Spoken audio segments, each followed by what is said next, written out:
A stern warning from the British government to Scotland ahead of a referendum on independence. London says an independent Scotland will lose the pound, jobs and business. Can Scotland be a viable state on its own? And what would it mean for the UK as a whole? This is Inside Story.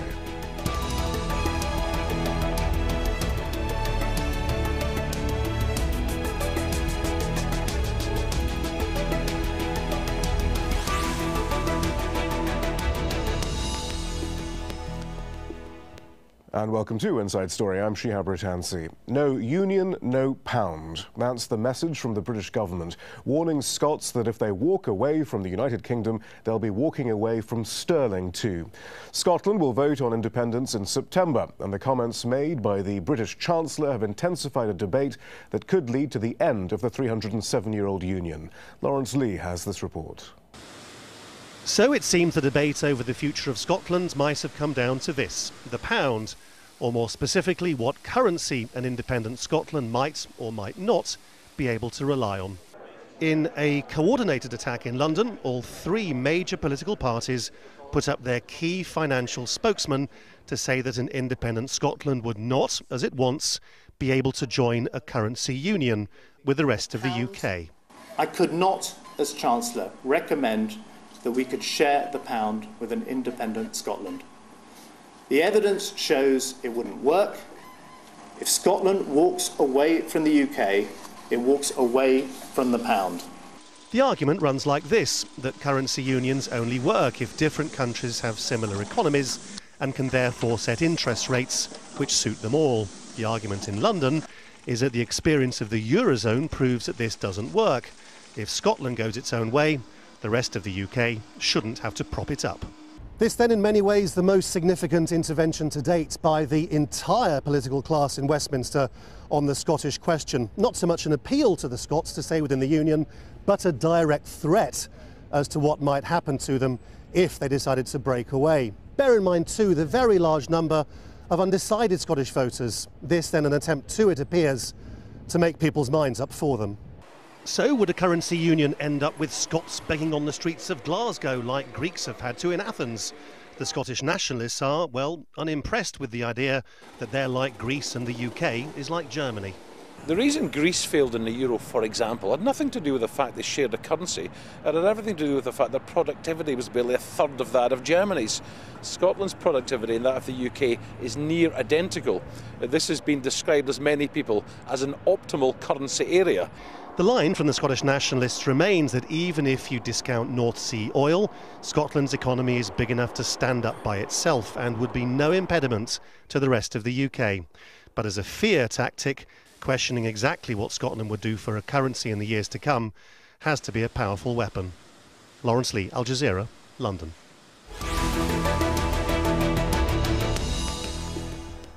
Well, Scotland's First Minister Alex Salmond expressed his anger at the threat, saying, quote, "This is a concerted bid by a Tory-led Westminster establishment to bully and intimidate, but their efforts to claim ownership of sterling will backfire spectacularly." He adds, the stance of any UK government will be very different the day after a yes vote to the campaign rhetoric we're hearing now. There are some strong arguments for and against Scottish independence. Some Scots argue the union doesn't recognise their unique needs and aspirations, which are always of secondary importance to politicians in Westminster. Independence would give Scotland more political freedom and perhaps lead to a reform of its tax and benefit system. And it would give Scots real political representation. The Conservatives, now leading the British government, are a party the Scots have rejected for years. But there could also be downsides. The UK, it's argued, gives Scotland financial security. Some say it would face greater risk alone. And though much has been made of North Sea oil revenues, Scotland could face a net loss if it loses its UK income. And some argue the UK is a successful union, not just economically, but politically too. An independent Scotland could have less of a global presence and less influence abroad. Well, let's talk more about the consequences of Scotland's independence. Joining me to discuss this are our guests. In Edinburgh, Jim Gallagher. He's a fellow at Nuffield College, Oxford. He's a co-author of Scotland's Choices, the referendum and what happens afterwards. and has been drafted in by the No campaign to explain how devolution was already evolving. In London, Angus Armstrong, fellow at the Economic and Social Research Council, and joining us via Skype from Dundee is Alan Grogan, the head of Labour for Independence, a group of pro-independence supporters of the Labour Party. Professor Gallagher, first of all then, so this is the tactic now, blackmail. If you win, we'll do our best to destabilise you. Is that the basis of a stable union? What you're seeing here is the UK government and indeed the UK parties and people on the no side of the campaign, the Better Together side, explaining how the economics influences the debate, trumping, in our view, the rather short-term politics that the Yes campaign are running. What the Yes campaign are doing is saying to the Scottish people, you can vote for independence and nothing very much will change. You'll be able to keep all the bits of the UK that you like, but those bits that you don't much like, well, we'll fix those for you. And what this is saying is that independence is a big change, and in particular, it's a big change in economic terms, because it wouldn't involve a stable currency union with the rest of the UK. Alan Grogan, we'll examine that argument in a moment, but politically, I suppose you're hoping, and Alex Salmond is hoping, this is all going to backfire, that this is exactly the type of strong-arming that might tip undecideds to yes. Absolutely. You know, it's a clear political game in which usual scare stories and fear-mongering by the No campaign is taking place again. Former First Minister Henry McLeish, who is himself a No voter, said it was entirely political and it was all about fear and scare stories.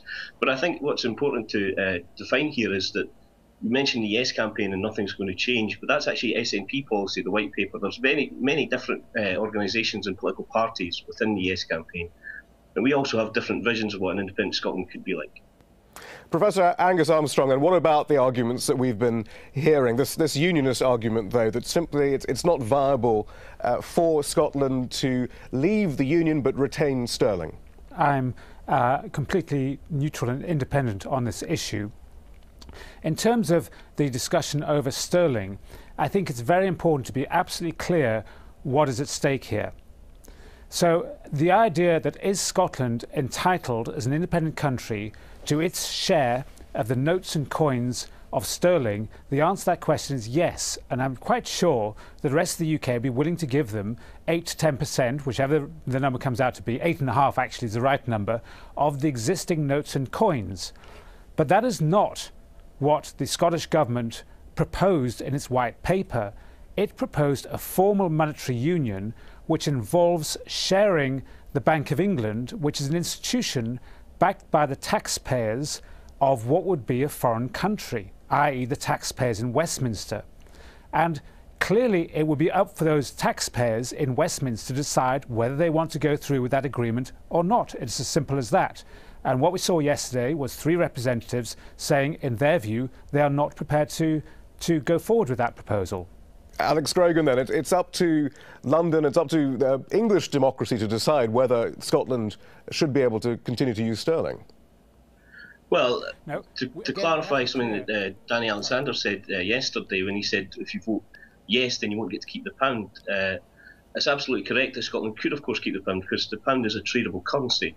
However, Scotland and the Bank of England is an asset. And it's one of the assets which would be up for negotiation if and when we vote yes in the referendum.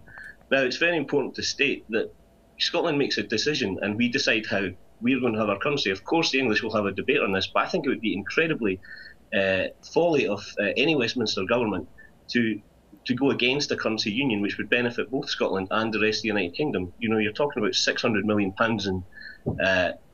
in, transferring currencies over from businesses into Scotland. That's a huge tax on businesses in the rest of the UK, and it's something that I don't think people in the rest of the UK would stand for. And we'll look into the various options facing Scotland if it does vote yes in a moment. But very quickly, Professor Armstrong, though, there has always been this idea that Alex Salmond of the SNP hasn't presented a plan B because his argument is, well, when we vote yes, they'll simply have to deal with it. Do you think that argument still holds? Do you think that the Tories and indeed the other parties in the UK are in fact bluffing? No, I think the critical question here is what is actually in the interests of the rest of the UK? And people are very willing to say what they think the interests are, but the UK government And in fact, our own research has looked at how a currency union would work. And we think that it'd be so difficult to put enough constraints on what would be an independent sovereign country that it'd be very difficult to see how this would work. And so the idea that it's a bluff, does that outcome, does that analysis change the day after a yes vote? No, it doesn't. What would happen if the independent Scotland started perhaps weakening, and would this be able to be used as some sort of a negotiating ploy? Well, perhaps the right answer there would be a fiscal transfer rather than unpacking something which the UK government, and actually independently, but ourselves, don't think makes sense on either side of the border, oddly enough. Right, but I mean, what about the effect on the English economy, Professor Armstrong, there? What about the huge transaction costs for English business, the effect on balance of payments and so on? Scottish independence is extremely important for the rest of the United Kingdom. But just to stick to the economics, people say, but there's a lot of cross-border trade. There is indeed a lot of cross-border trade, but there's much more cross-border trade between the rest of the UK and Europe, for example. And only a decade ago, there was a discussion about whether the rest of the UK should tie its currency to the euro, and it declined that on very similar grounds.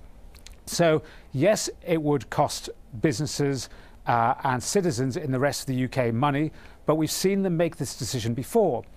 Furthermore, there's many countries in Europe which have not joined the euro, such as Switzerland, Norway, Sweden, and it's hard to argue they've been a great deal worse off because of it. And the final point is the oil revenues. It's true that the exports of oil and gas, which is currently UK export, would no longer be there. That's absolutely true. That's worth about 6% of total UK exports. It's a problem, perhaps a 1 or 2 year problem, but it's not an insurmountable problem. So I think, again, these issues of somehow it can't be afforded this position for the rest of the UK, I don't think the economics supports that. Professor Gallagher, what about that point, though, that frankly London doesn't have the right to do this, to argue that the Bank of England is its own, it's part of its own remit, that this is part of all of the UK, and that includes Scotland, frankly? Well, the Bank of England serves the whole of the UK while Scotland's in the UK. If Scotland chooses to leave the UK, it chooses to leave the UK's institutions, including the Bank of England. Think of it the other way around. Imagine that England, after a Scottish vote for independence, was to say to the Scots, you must use the pound. We require you to have the currency that we choose. Mr. Salmond and his friends would reject that, and they would be right to do so. Well, what we're seeing here is the rest of the UK saying to a putatively independent Scotland, it's not up to you to decide whether we get forced to join in a currency union with you. And that must be right. And all this stuff about institutions and we own the pound is simply nonsense. Alan Grogan? Well, what Professor Gallagher just said there, he's talking about Scotland forcing the rest of the UK into a currency union. The rest of the UK forcing Scotland into a currency union. We're not forcing anybody. We're here to negotiate in the best way possible that benefits both the people of Scotland and the rest of the United Kingdom following independence. What I think is slightly odd is the fact that these currency exchanges and zones have happened many times before with the UK when other countries have left the British Empire. For example, Ireland's a perfect example, which continued to be in a sterling zone with the UK for many years after it had its own independence. I think this is just further scare stories and tactics, and I think we'll see a much different response from the UK government, whoever that may be, in 2015 when we negotiate. And I think that for the benefit of the rest of the UK and for the people of Scotland, which the rest of the UK, 71% in a recent poll, supported a currency union with Scotland. And I think that they will change their minds and they will see a much different perspective from them after 2014. All right, well, let's look at the hypotheticals in case this isn't a bluff then, Alan Grogan. I mean, do you think for a start, though, Alex Salmond is going to have to offer some sort of plan B now? Well, I mean, I think it's up to the SNP to decide how they're going to promote it. Again, I'd like to stress it's very important. It's not just the SNP and the Yes campaign. We would be willing to look at other options. I think it's prudent in the unlikely event that the Westminster government did not accept the currency union. I think it's prudent, and there are other options available for Scotland. And Scotland are, very wealthy country, and we can do very well for ourselves in whichever currency zone sphere we decide to take. So there seem to be 4 different scenarios that are being mentioned. Professor Armstrong, one, that the SNP does a quiet deal with the Bank of England anyway and basically surrenders all fiscal and monetary policy in order to keep sterling. Does that look terribly likely? And what would that mean for any progressive agenda that the SNP is promising for an independent Scotland away from the increasingly rightward slant of English politics?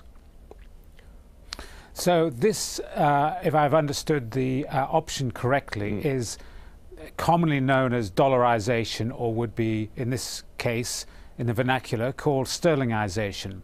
That is where Scotland, independent Scotland, would use sterling but have no access to the monetary framework of the United Kingdom. That would strike me as a risky strategy. Why? First of all, because it would have no monetary policy, it would have no currency policy, and it would be a new country with a fairly high level of debt. And if anything were to go wrong, and I'm not saying anything would go wrong, but you know, every 10 years something does tend to happen, it would be very hard for a country without any other controls to avoid political pressures to leave the sterlingization. And that would lead to pressure on interest rates, which could lead to the sort of spirals we've seen in other countries. So I don't think that would either be a strategy that would be followed, or, in my view, a wise strategy. Actually, I was suggesting an even more radical position, which is actually to have a negotiated dollarization. I guess what you're suggesting is a dollarization without any kind of informal or formal deals behind the scenes, perhaps. Another option then is a move towards the euro. But again, Alan Grogan, what confuses me about that is, again, what happens to the progressive agenda? Because once again, you would be surrendering your economic policy to an ECB who doesn't seem terribly concerned about progressive redistributive policies.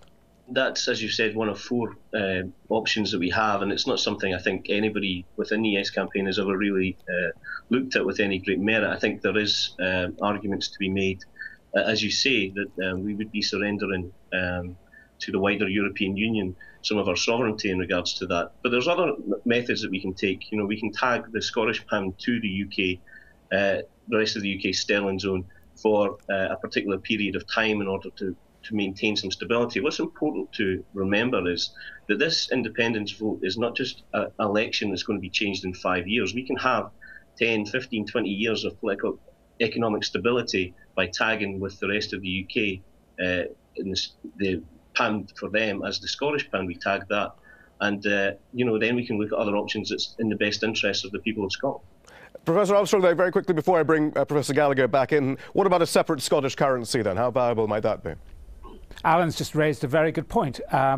If a country wants to have independence, a country with the sort of wealth and population the size of Scotland, then, you know, look around the world and they do tend to have their own currency. Whether it's the Scandinavian countries or even Hong Kong has its own currency. They all tie them to different things and so on, but it is completely possible. And, you know, normally the thing about when a country introduces a new currency, it's the handover that's very difficult, because you have to stamp old notes and have new notes issued and so on, all very difficult. But here the bizarre thing is, actually Scotland's got its own currency already. All that required is to set up the right institutions, enact the right laws,